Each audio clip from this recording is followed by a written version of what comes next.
Hallo liebe Modellautosammler, heute gibt es ein neues Video von mir und diesmal führt unsere kleine Autoreise nach Schweden, beziehungsweise das Fahrzeug kommt aus Schweden. Wie ihr sehen könnt, es ist der Volvo XC90 und zwar ist das SUV von Volvo. Und wir schauen uns erstmal die Verpackung an. Hier vorne schön durchsichtig, kann man auch schon das Auto sehen. An der Seite Volvo. Hier steht nichts drauf, außer hier unten Volvo Car Collection, Designed Around You. Volvo nochmal und wieder vorne. So, und ich packe das Modell jetzt für euch aus. Wir sehen uns gleich wieder.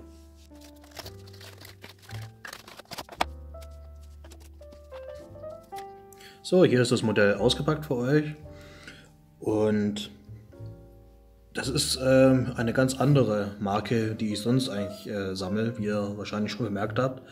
Und zwar mir gefallen die neuen Designlinien von Volvo ziemlich gut und dieses SUV hat mir irgendwie angetan, vor allem von vorne, wie ich finde. Haben sie es vorne echt schön, schön designt. Es ist einfach eine fließende Linie.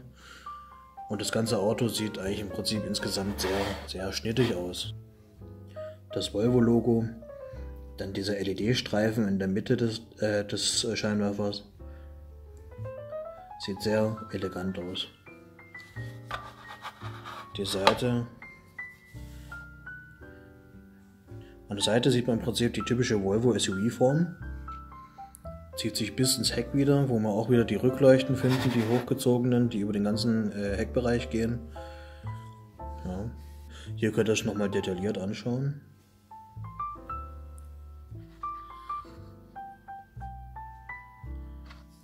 Andere Seite.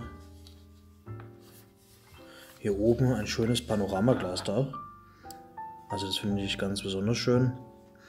Und der Innenraum ist natürlich wieder weiß bzw. beige, so wie es mir eigentlich persönlich am besten gefällt.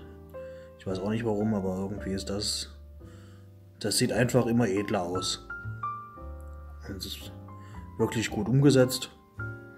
Ich glaube, ich habe es am Anfang vergessen zu erwähnen, das Modell ist von Norev, ja. Und wir sind ja von Norev schon recht gute Qualität gewöhnt. Und für ein 1:43 Modellauto ist das sehr schön. Kann man machen, ne? Das Panoramadach. Die Felgen.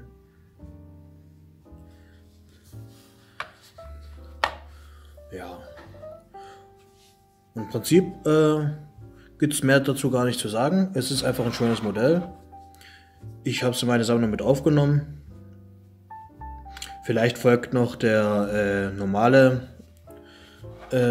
Volvo, also sprich die Generation, wie man Volvo kennt, als quasi großen Kombi, ja. Weil die gefallen mir auch relativ gut. Ist ja alles im Prinzip dieselbe Designsprache. Und ja, was sagt ihr zu dem Modell? Gefällt es euch nicht? Was gefällt euch besonders gut oder was nicht? Und habt ihr es vielleicht auch schon in eurer Sammlung aufgenommen? Schreibt es mir gerne in die Kommentare. Ansonsten, wir sehen uns beim nächsten Video wieder.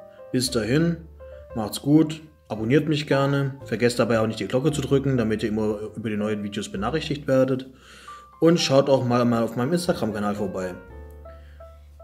Macht's gut und bis zum nächsten Mal. Ciao!